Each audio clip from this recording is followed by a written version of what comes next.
Minister the Minister of State has 4 minutes to reply, and then there will be a second phase as well. Deputy Joan Collins. Thank you. Firstly, I have to say I'm disappointed that the Minister is not in here tonight, considering the importance of the issue. And second, I just want to apologise for Thomas Pringle. He had committed to something at 7 o'clock, thinking the topicals are going to be around 20 to 11 tonight. As you know, Minister, this is the 3rd day of a strike by NASRA, the NASRA branch of the PNA. Their ambulance drivers and paramedics with a 4th day tomorrow. Ambulance workers have since the mid-90s campaigned for the freedom to join a union of their choice. They joined Impact in the 90s because Impact did not historically represent health workers. Impact had to tell them that they could not take them. They then set up NASRA and went into negotiations with the PNA, who do represent health workers. The PNA's 6,000 members voted and agreed to accept them in 2010. The NASRA union deductions have been facilitated by the HSE to the point when the HSE decided not to facilitate their union deductions in January of 2018 for no new members and August 2018 for all NASRA members. 350 ambulance workers were affected by that cut in their deduction. There were another 180 had filled out forms to join but couldn't join because of the January 2018 decision, and there were 80 students wanting to join NASRA, and that would have totalled in and around 610 out of the 1,380 ambulance drivers in the HSE. So they've been denied their freedom to join a union, and it's a fundamental right. This is not a breakaway union, and as has been made out. The PNA have negotiated and represented members in the health service for 49 years. NASRA branch at PNA has represented members in the WRC and the Labour Court, but the HSE refuse to engage with the union in relation to grievance procedures and investigations. For example, reps are told they can attend as a colleague but can't speak. And you know something, Minister? I've never met a group of workers who need union representation more in the workplace. Their conditions and pay are atrocious. After 11 years, they're on 36,000. After 11 increments, they start around 24,000. I just want to make this last point if I can. The National Staff Survey 2016, I don't know whether you've seen it or the Minister has seen it, was produced in 2016. Another one produced there just during the week in 2018. And I asked the question, the question was, I've experienced bullying and harassment in my organisation in the past 2 years. 48% of workers in the National Ambulance Service said yes. And that's increased within 2 years to 68%. From 48% to 68% is absolutely scandalous. I could reel off another few points, and maybe the TDs can bring them in, but maybe the question I want to ask, this has to be negotiated and fixed up, Minister. And we had a meeting yesterday in the AV room. There's a cross-border, cross-party delegation want to meet up with the Minister for Health to discuss this issue out. Thank you, Deputy Tommy Broughan. Thanks, Cathaoirleach. Well, you might remember in the late 1990s, on behalf of the Congress of Trade Unions, I brought forward, I think, the very first trade union recognition bill in this House. That was in the early part of the struggle to win trade union recognition rights for SIP2, the bag handlers who worked for Ryanair. So it does seem incongruous tonight, so long later, that we should need to have such a debate regarding the negotiation rights of a significant cohort of key public service workers, the National Ambulance Service Representative Association, NASRA, which of course is a branch of the Psychiatric Nurses Association, PNA. And for the HSE, of course, my colleague has said, to present this dispute as some sort of inter-union dispute or a breakaway union issue, it's not remotely tenable, since PNA has negotiated and represented its members in the health service for almost 50 years. From 2010, of course, membership of NASRA has continued to grow, and this union branch has represented its members on different issues at the Work Relations Commission and at the Labour Court. And despite this, and the Oireachtas, of course, had an excellent briefing yesterday from NASRA, which was organised by my colleagues Deputy Collins and Pringle, the HSE is simply refusing to negotiate with PNA and its NASRA members regarding very serious grievances and work conditions, which my colleague has referred to. And I also note, of course, that since 2010, NASRA union subscriptions, they were deducted by HSE members' salaries, but in January 2018, the HSE stopped the deductions at source for new members, and in last August stopped them from all NASRA members. So it is deplorable that the PNA and NASRA have had to resort, Cathaoirleach, to the current 12-hour stoppages today and tomorrow to secure their right to trade union recognition and negotiation rights. Indeed, we're in the third and fourth days of industrial action on this matter, which I believe, and I think all deputies here tonight, we believe could be swiftly and very easily resolved by the HSE and indeed with your encouragement, Minister. So this evening I want to urge the Minister and the HSE to abandon their current approach and immediately negotiate with the PNA and NASRA and work closely with the branch and the PNA to advance all the current, very serious problems my colleague referred to of ambulance staff. Thanks, Carola. Thank you, Deputy Barry. Minister, I want to ask you a question and I'd like you to give me a yes or no answer.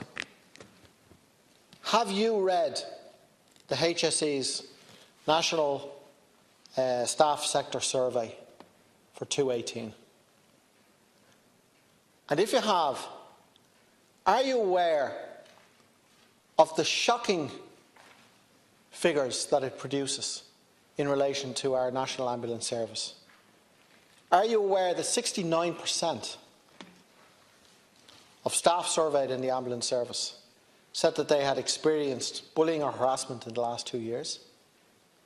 That 51% rather, personally experienced discrimination at work. That a mere 8% said that they felt valued and recognised inside of their job, and that 6% expressed satisfaction with their level of pay. Minister, what do you think that tells you about our National Ambulance Service? I think it tells a tale of a service which is very understaffed, very short on ambulances, maybe 600 staff, maybe 300 ambulances, and that there's an attempt now to fill the gap by organising a quasi-military command structure inside of our ambulance service, where managers apply the lash to paramedics, to emergency medical technicians, who are overworked, overstretched and underpaid. These workers provide a vital service. They're being denied their rights and they're not going to go away. So my question is, have you read that report? And how can you stand over the denial of the right of more than 500 workers in our National Ambulance Service to be represented by the trade union of their own choice? Thank you, Deputy. Deputy Keevan Coylan. Minister, the right to trade union representation is a fundamental right in my view, and workers should be able to exercise choice as to which trade union they can join.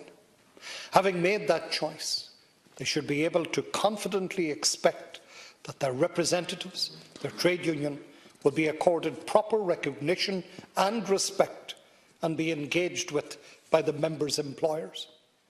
That is not always the case is, in my view, a shameful reflection on some employers.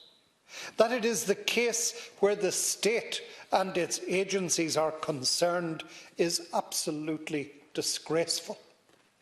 I join with Dáil colleagues in calling on this government to immediately set in train the required steps to afford the PNA and its NASRA branch their due entitlement to full recognition as a properly accredited representative body for the very significant number of ambulance personnel who are members of the PNA NASRA branch. Today has seen the third day of strike action by ambulance personnel, highly trained, highly respected members of our health services emergency provision. Tomorrow will be yet another day of strike action, and more will follow if this matter is not appropriately addressed. That the HSE meets with other trade union organisations covering a range of service employees and in separate engagements, but will not meet with the PNA on other than the issues relative to the psychiatric nursing sector shows double standards and is wholly unacceptable. Minister, this dispute can be resolved, and as was stated very clearly yesterday by the PNA representatives, they remain available to take up the genuine invitation of the WRC to work to a solution using the established disputes mechanism to avoid further and escalating strike action, and surely we can agree that that is the result we want to reach. Thank you very much, Chair. Thank you. And on behalf of Minister Harris, he apologises to all of the deputies who have spoken that he couldn't be here this evening for the debate that has been raised on this important matter. Industrial action was taken today, Thursday the 9th of February, between 7 a.m. and 5 p.m. by a branch of psychiatric nurses associated with the National Ambulance Service and Representative Association of NASRA. The HSE has been advised that NASRA members will again engage in industrial action tomorrow, Friday the 1st of March, between the hours of 7 a.m. and 5 p.m. By way of background, members of NASRA represent approximately 350 frontline ambulance personnel out of a total National Ambulance Service workforce of 1,800. I understand that most are based in Cork and the south east and Tullamore. The HSE and the National Ambulance Service has confirmed again a robust contingency planning will be put in place to ensure there is no risk to the health and safety of our health service users despite this escalation of action. Of course, the escalation by the unions on 2 consecutive days of industrial dispute will be an increasing challenge. The HSE has also confirmed that full emergency cover will be provided during the actions. This means that all emergency calls will be responded to.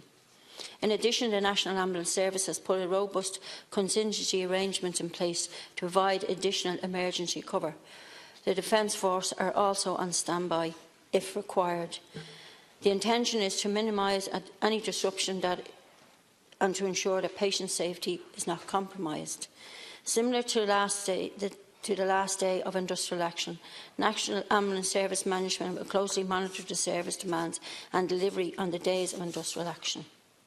The National Ambulance Service has confirmed that there was no negative impact on the ability of the service to provide patient care and service delivery during the last day of industrial action.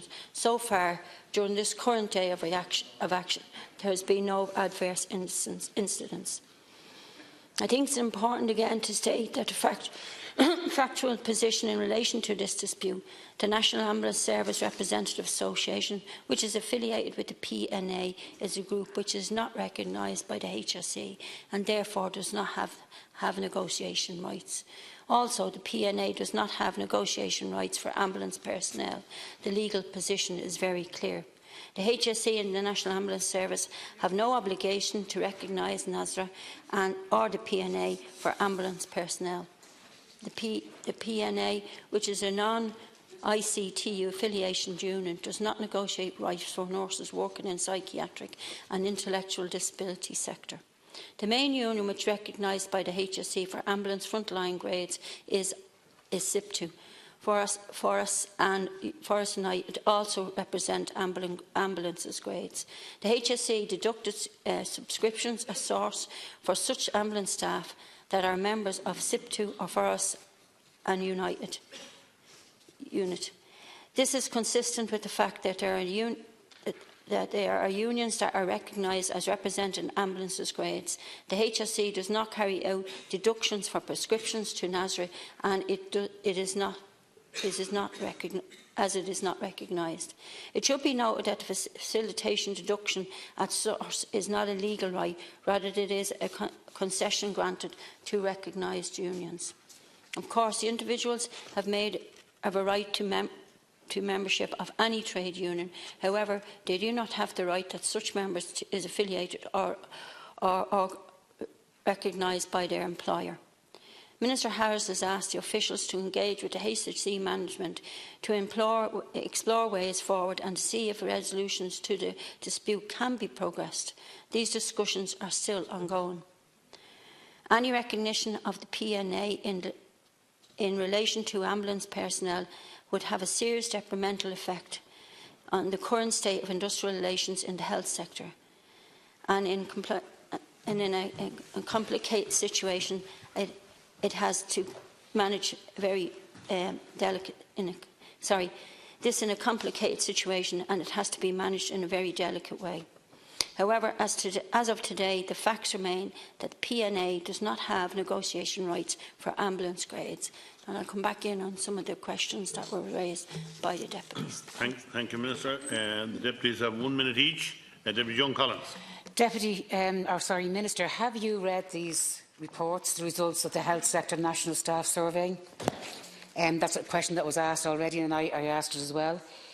Because in 2016, in response to a question, I have experienced bullying or harassment in my organisation the past 2 years, 48% of ambulance workers said yes. Had they witnessed bullying or harassment in the past 2 years, 68% of them said yes. And had they been subject to assault, either verbal or physical, in my organisation the past 2 years, 51% said yes. There was a so-called staff engagement forum set up, and in 2 years' time, what do we see?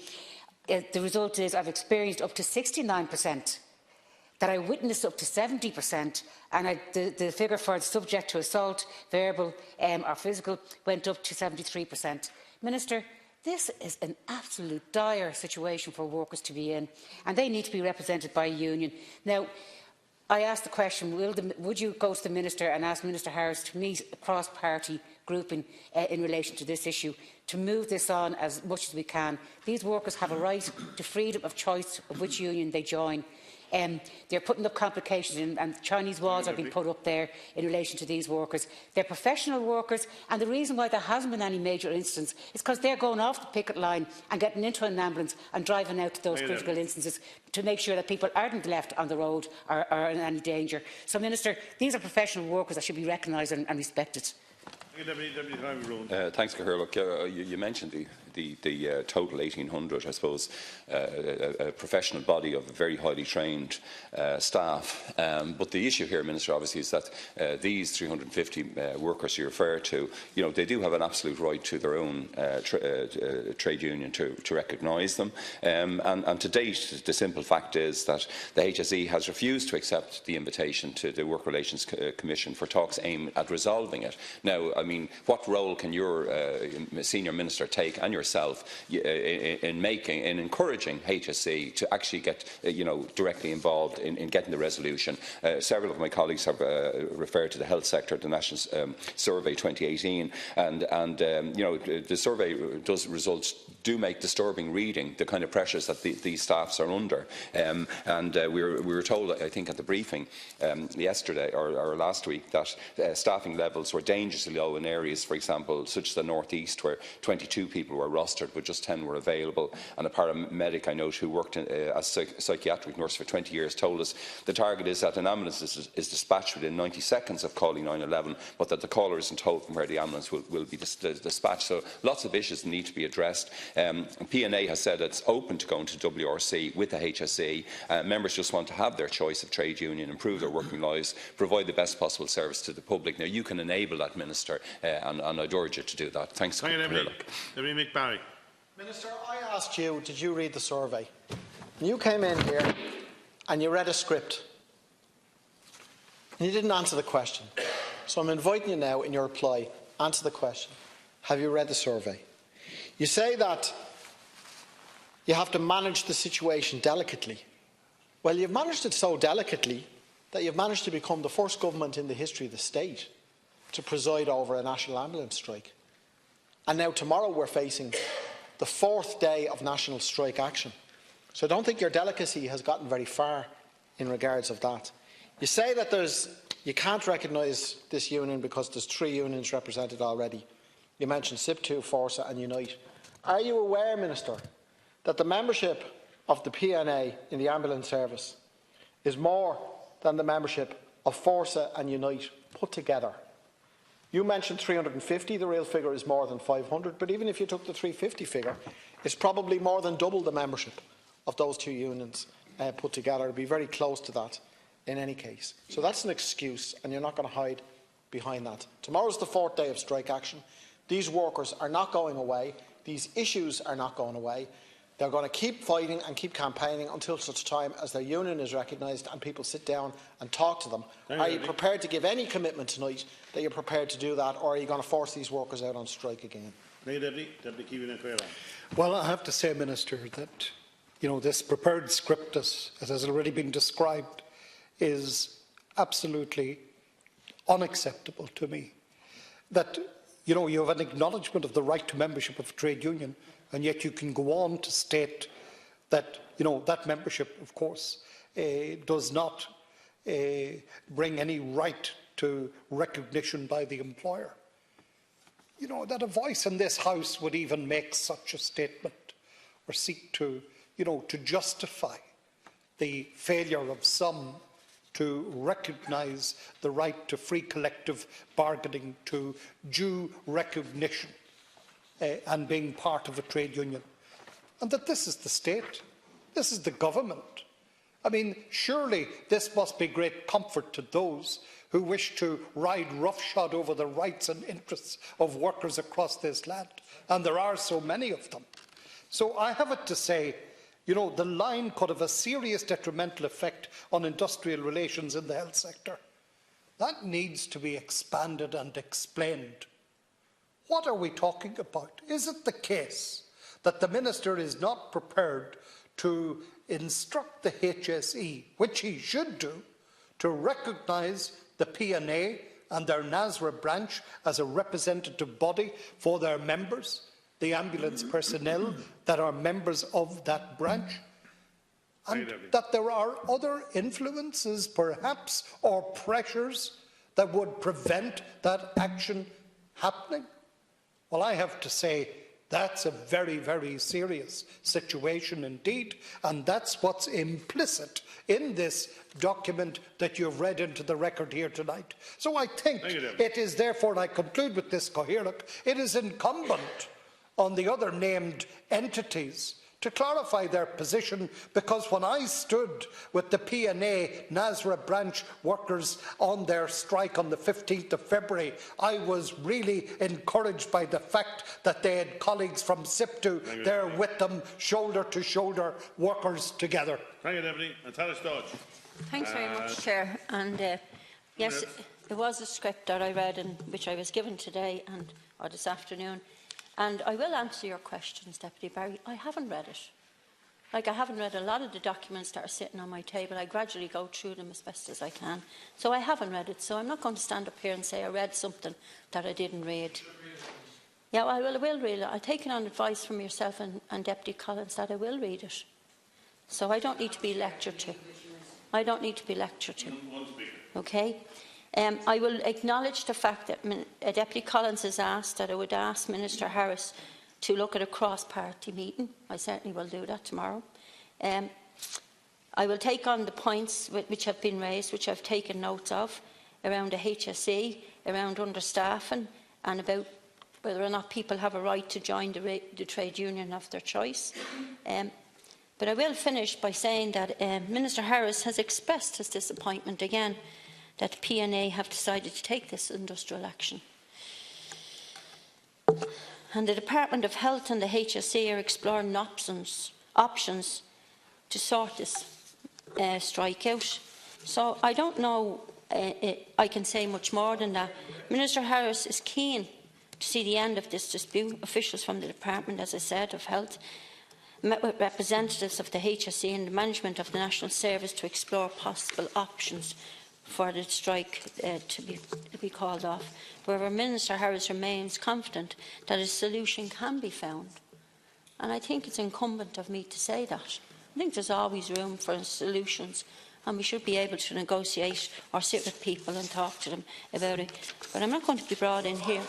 I'm not going, Deputy Barry, I'm not going to be brought in here to read a statement, you're factual in that, and then to be abused by you or anybody else as to whether I read a document or not. I can tell you now, I'll tell you now, Deputy Barry, and I'll make it very clear to you particularly, that I haven't read it. And I'm not going to lie and say I did, but I will look at it and inform myself. But prior to this evening, in taking this topical issue, I haven't read it, so I'm making that very clear to you. And I couldn't answer you in the opening statement because it wasn't part of the opening statement. I answered you in my reply, so I hope you take that fact and you know now that I haven't read it. Thank you,